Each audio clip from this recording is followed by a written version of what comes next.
Robertson School of Government at Regent University. Fantastic. Thank you, Kelly. It's always wonderful to be with you. I've missed you, and it's good to see you again. Well, it's good to see you as well. And there's a lot of catching up to do. But right now, you've been focusing on the World Health Organization, the WHO, and your message has been to warn Americans about how we should be watching this organization. Why? Well, because there was an effort through the United Nations to change the WHO away from just being an advisory organization regarding healthcare to actually create a perch for global government. Now, I know that sounds crazy, but all of the documentation of what the UN was trying to do, because all the WHO is the healthcare arm of the United Nations. So the United Nations has been around since 1945. It was created after World War II to ensure that we never again have a world war. But it's really ended up being just a forum to bash Israel. They're not very effective, unfortunately. They may have meant well, but they haven't done a lot that's been good. But the WHO at the UN became empowered by nations during COVID, because during COVID, the WHO would issue a pronouncement like, we think everybody should be vaccinated. We think everybody should wear a mask. We think everybody should stand 6 feet apart. So Joe Biden in the United States took whatever the WHO said, and that was put on our Centers for Disease Control website. And pretty much he treated what the WHO said as though it had the force of law. It doesn't. It's just a suggestion. But Joe Biden treated it as though it was law. And there was no law passed by the United States Congress. There was no law passed by the Centers for Disease Control because they don't have the power to pass a law. And yet the Biden administration was forcing, for instance, our military to get vaccinated without any force of law behind it, because they pointed at the WHO. Well, during COVID, it was almost like it was a test, like a beta test.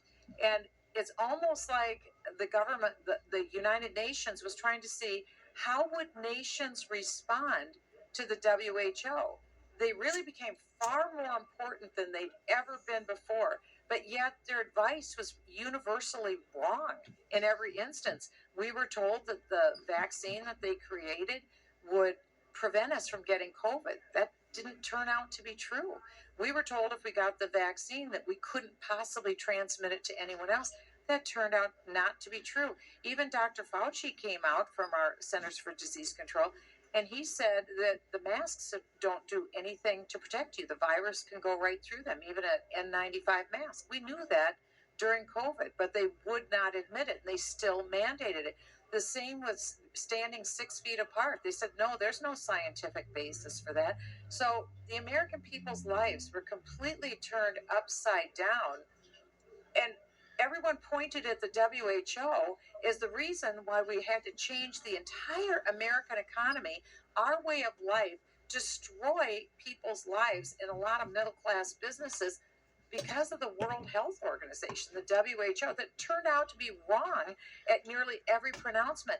And it seems very obvious that this was a lab-created virus, COVID, that came out of communist China, and it appears to have been a bioweapon that went around the world to actually hurt China's enemies. Okay, so that's dealing with the WHO. Well, what happened after that?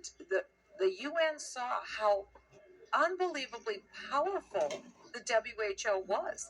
Everybody from across the earth, every single government thought, oh, it's COVID, we're all going to die. Let's look to the WHO. What are they saying? Well, I guess we're going to have to do whatever they said. And it was shocking how the nations all were like sheep. Everybody followed, even after it was proven that everything the WHO recommended was false. So what happened?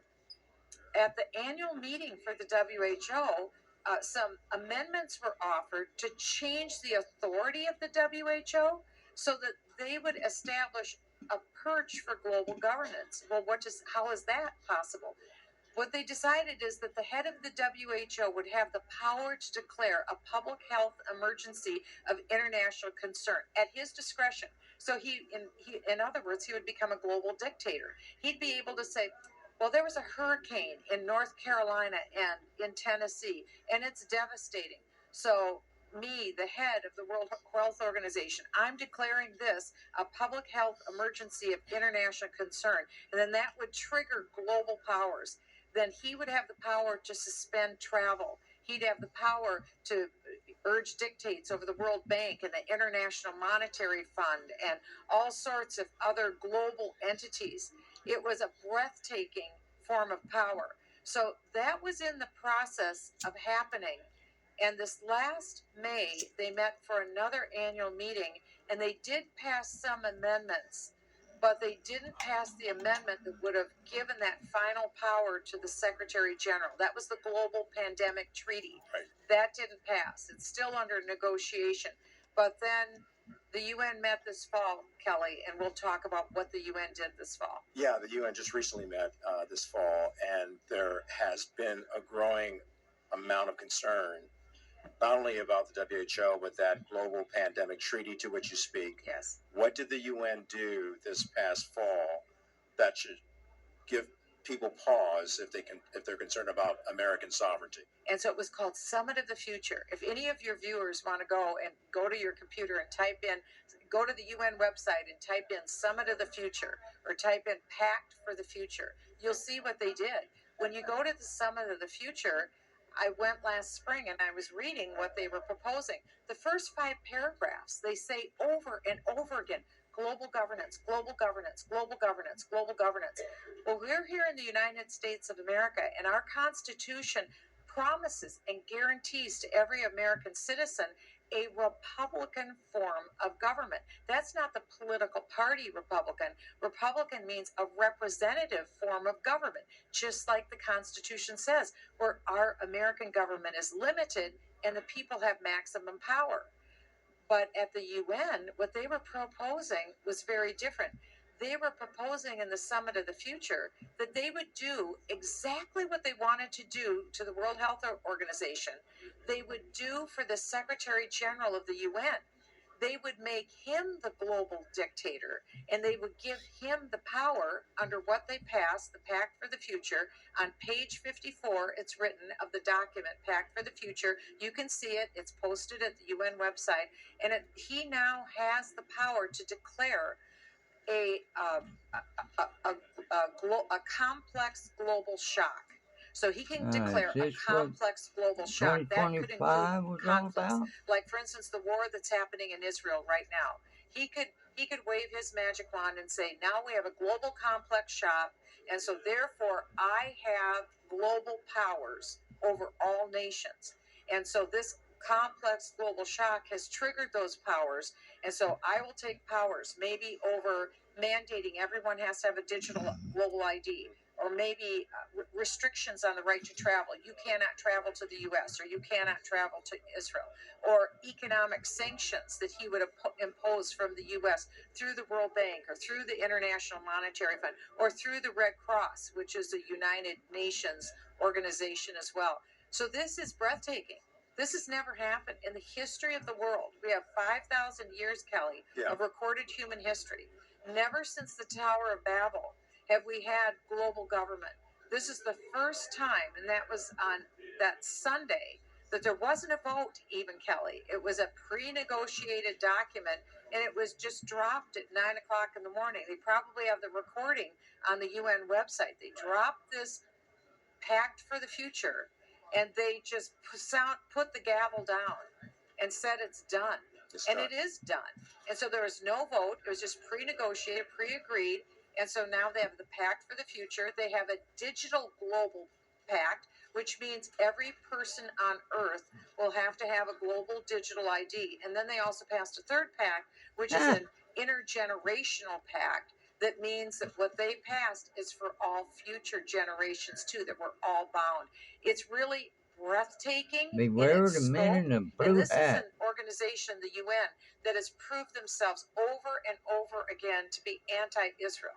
At its core, they are anti-Israel. The largest voting bloc is the Organization of Islamic Cooperative, and all they pass are negative, hateful resolutions against the Jewish people and the Jewish state. In fact, the first act of the UN when they met this third week of September 2024. They passed a General Assembly resolution offered by the Palestinians that said every Jew is commanded to leave Judea, Samaria, East Jerusalem, and Gaza within 12 months. And then there's directive to all nations on earth that they're not to resupply Israel with ammunition or weapons. An absolutely outrageous amendment or resolution. And do you know there's 194 nations at the UN? Do you know that only 14 nations voted no? Wow. This horrible resolution passed overwhelmingly. Thank goodness the United States was one of the nations that voted no.